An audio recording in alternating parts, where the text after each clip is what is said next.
Superman pleads with Lieutenant Anderson to investigate Ally Allston. Lois receives some very upsetting news. Hello, everyone. I'm Steve from Valhartv, and today we're back with Superman Season 2, Episode 7. So this episode starts off with Superman waking up with Edge. So he's in the same cell as Edge, and this was super funny because Edge is loving the fact that he's in there with him. And he literally teases him about that. And he's like, oh, just waking up on a side of betrayal and stuff. And Superman's like, I don't want to hear that from you. And it was just like, dude, that's so funny. I loved the opening sequence to this. It was good. It was really good. So Sam and Lois end up finding out that he was arrested for treason. So they are working on getting Superman out of the DOD. But Lois, while all this is going on, she gets a call about John. And this is really not good because of what happened at the school. You'll see it later on in the episode. And I said this in Season 1, though. I really did. They really need to give John, kind of a better arc. This is a little bit better arc than Season 1, but they just continually keep giving this poor kid the shaft. They do. They just kind of crap all over him. And even I'm like, dude, you gotta stop. He was doing good until they brought in the whole Timmy thing and the drugs, and he was starting to do good. And then they just take him out. Plus, he's 15 years old, but he's in a whole family of superheroes. I mean, at least his dad and his brother. His mom's a world famous reporter, and he gets nothing to do. They're not encouraging him to learn tech or anything like that. So maybe he can work with John Irons, or Natalie. No, they're just giving him the shaft. And in this one, it's really hard. I actually even genuinely felt bad because of what happened in this episode to John. And I really don't think it's fair. I understand that the kid is feeling left out because everybody's good at something. And he even says that. He's like, everybody's good at something but me.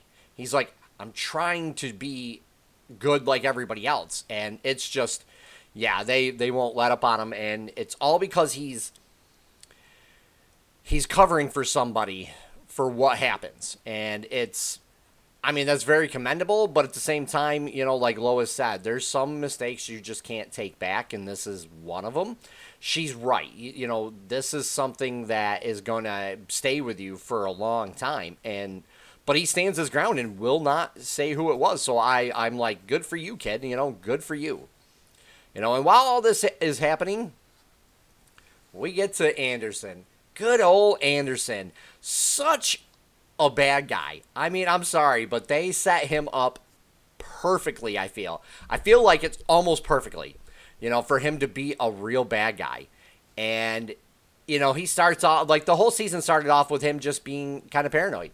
He wanted Superman to obey the rules, be a soldier just like everybody else, but that's not Superman. He saves whoever needs to be saved all over the world. It doesn't matter who they are.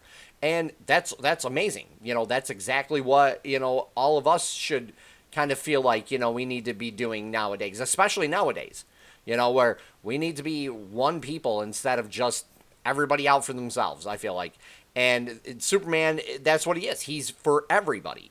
He's not just for America. He's for everybody. And Anderson just been paranoid all the time, and it's just been ramping up until this episode. And he gets so paranoid in this episode, he thinks that Superman is working with Bizarro and literally freaks out about it. And this leads to Edge and Superman teaming up together to get out of the DOD so they can figure out what to do about Anderson. Oh, but Anderson's not going to let up there. He goes right to that special room for in the DOD, and he gets some stuff. And we get a really good fight scene in the in Edge's fortress of cave, his cave of solitude.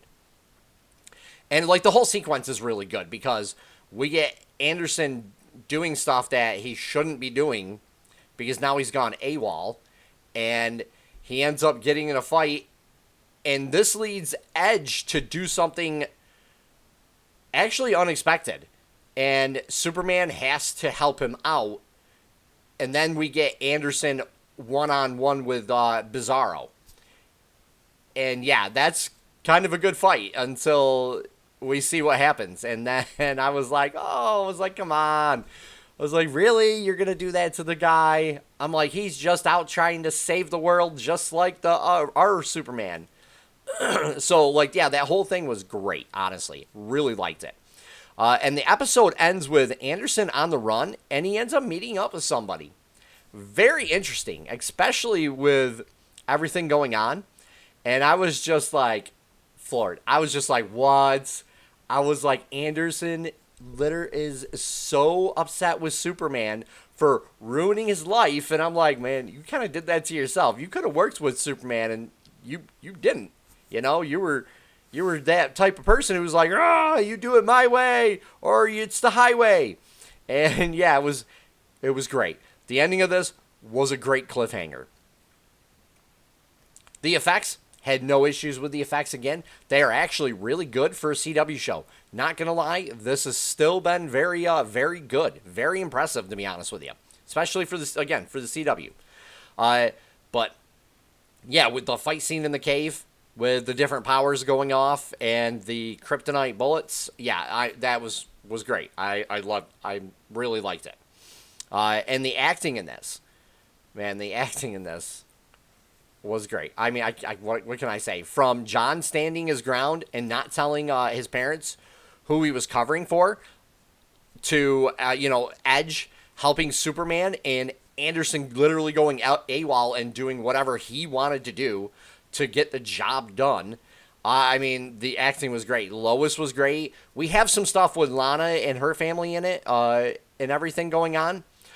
I feel like, again, that's more of a side note in the episodes than it is prominent, but they are trying to bring it in more prominent now, especially since she's running for mayor and everything with her marriage, happening and stuff. So I really feel like they're going to start ramping that back up too, but I'm still more interested in the superhero side. I mean, the drama's not bad. Don't get me wrong, the drama has been, good for especially this season, and even last season wasn't bad at all.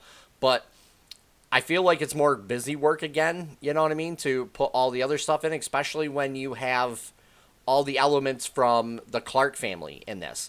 So they're trying to juggle it, and I feel like they're actually starting to find their how to do that properly. Like in the first season, it wasn't as prominent, and they were trying to build it up to it, and it just kind of kept falling flat a little bit. But this season, I feel like they are definitely starting to really get the hang of it, I think. So, yeah, with everything that's happened in this episode, honestly, I can't wait to see next episode. We have the whole Edge thing where they actually kind of found a more common ground, especially with what Edge did. So I really like that dynamic. So I'm wondering if they're going to have him visit him more and maybe, try to get Edge to be more of a good guy, which that would be kind of cool because that would be in a redemption arc, and that would be awesome. I mean, I'm always up for a good redemption arc, and I hope they give John one, definitely. Lana, I do want to see what's going on with her and her campaign, but I'm not as worried about that or interested as I am with all the Ally whole thing with her, and what's going to happen with those two worlds.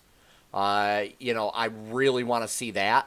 I really want to see them let up on John and give him something really good to do, or have him start developing powers from the Kryptonite. You know what I mean? At this point, we need to see something with him, because they're just not giving him a break, and I feel like that's not right, especially with a season 2 now.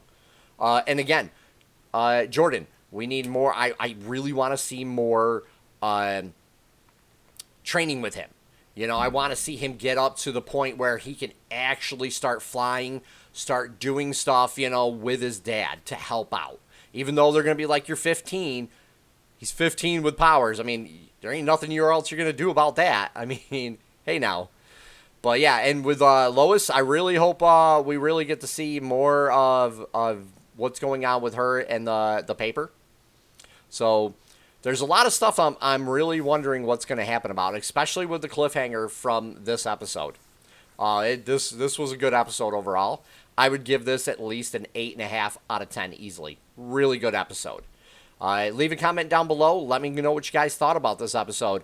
And if you guys like what I do, please hit the like button and subscribe. Take care for now, everyone.